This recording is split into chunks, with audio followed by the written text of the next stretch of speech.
Shalom, selamat pagi Bapak Ibu dan Saudara yang dikasihi Tuhan. Mengucap syukur pada pagi hari ini kembali kita bisa bersama-sama di ruang Zoom ini untuk bersaat teduh, untuk merenungkan firman Tuhan bersama-sama. Kita akan merenungkan firman Tuhan dari Yesaya 7 ayat 10 sampai dengan 16 dengan tema tanda yang meneguhkan iman. Mari Bapak Ibu kita persiapkan hati kita akan memujikan sebuah lagu pujian Di Hatiku Ya Yesus.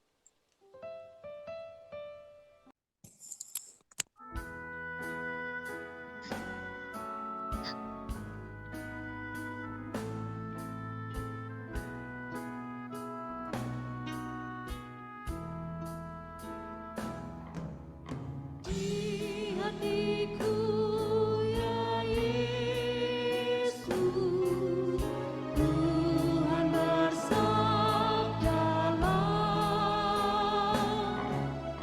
agar tenang hatiku dan hilang khawatirku.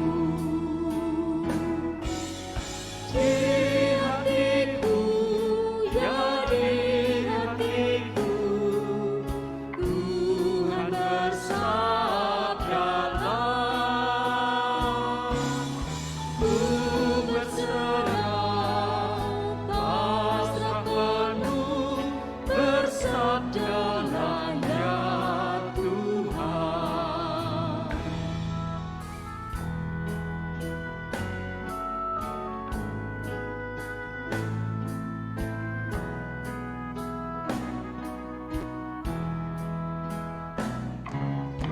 Hatiku ingin Yesus, bukanlah milikku, namun hidupku kini adalah milikku.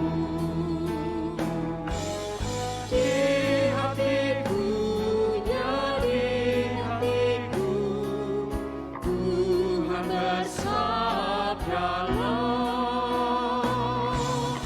ku berserah, pasrah penuh, bersabdalah ya Tuhan. Bapak Ibu dan Saudara, renungan saat teduh kita pagi hari ini diambil dari pedoman saat teduh 4B GKI Residen Sudirman. Demikian. Beberapa bulan setelah tsunami melanda Aceh pada tahun 2006 yang lalu, seorang pendeta melakukan perkunjungan ke rumah anggota jemaatnya dan mendapati ruang tamu rumah itu dipenuhi dengan 3 perahu karet yang sudah ditiup dan siap digunakan.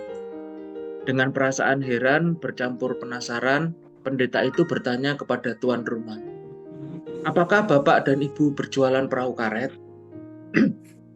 Jawab mereka, "Oh tidak, ini untuk persiapan jika sewaktu-waktu terjadi tsunami."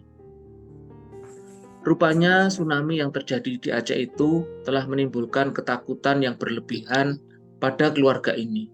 Meskipun mereka tinggal di kota yang berjarak lebih dari 3.000 km dari Aceh dan rumah mereka berada di lokasi yang jauh dari pantai. Yesaya 7 ayat 10 sampai dengan 16 yang akan mendasari saat teduh kita pada pagi hari ini. Mari sebelumnya Bapak Ibu kita berdoa. Tuhan, mengucap syukur untuk pagi hari ini. Terima kasih Bapak, kami boleh bangun, kami boleh menghirup udara segar di pagi hari ini. Terima kasih Bapak kalau kami juga boleh bersama-sama bersama dengan Sektor 5, kami berkumpul di ruang Zoom ini. Kami selalu rindu untuk merenungkan firman-Mu. Tuhan, Engkau yang hadir di saat teduh kami pada pagi hari ini. Urapi kami, mampukan kami, sehingga kami dapat mengerti apa yang Kau sampaikan kepada kami.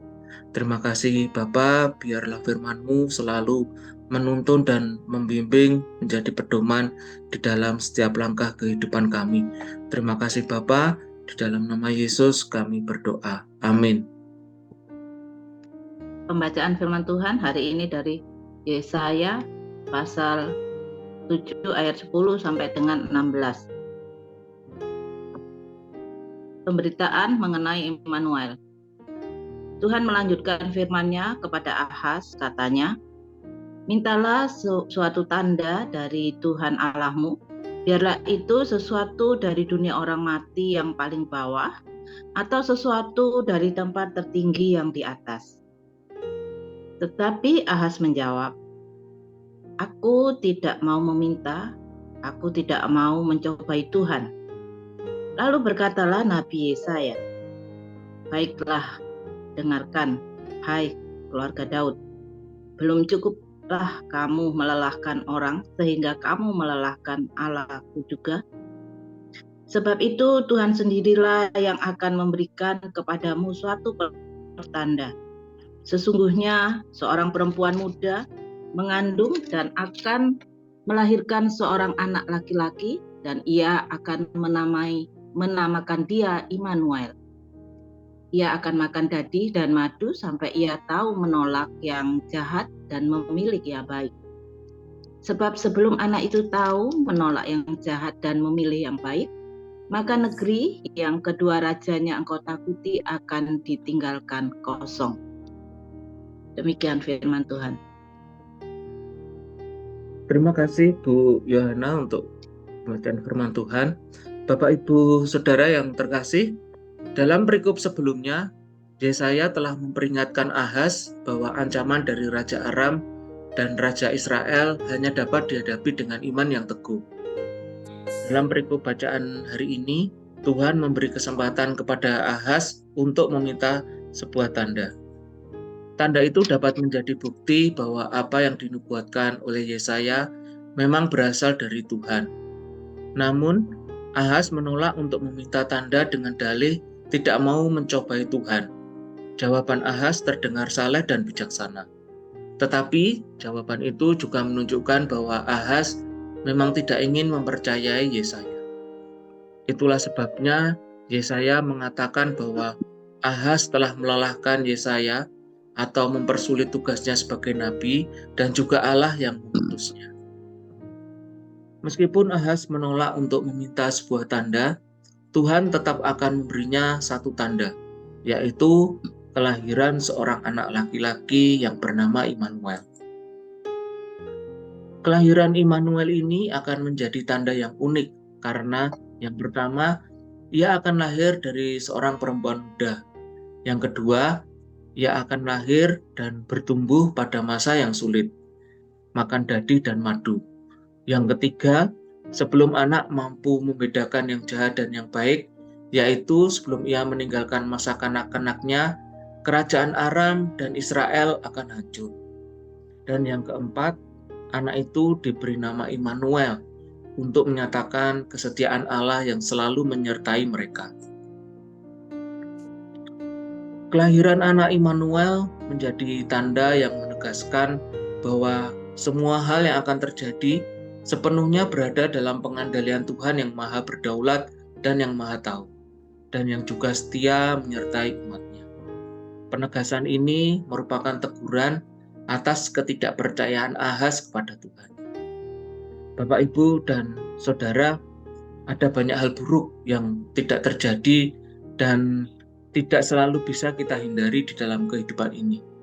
Karena itu, Tuhan berusaha meneguhkan iman kita agar kita sanggup menghadapinya. Mari Bapak Ibu kita berdoa.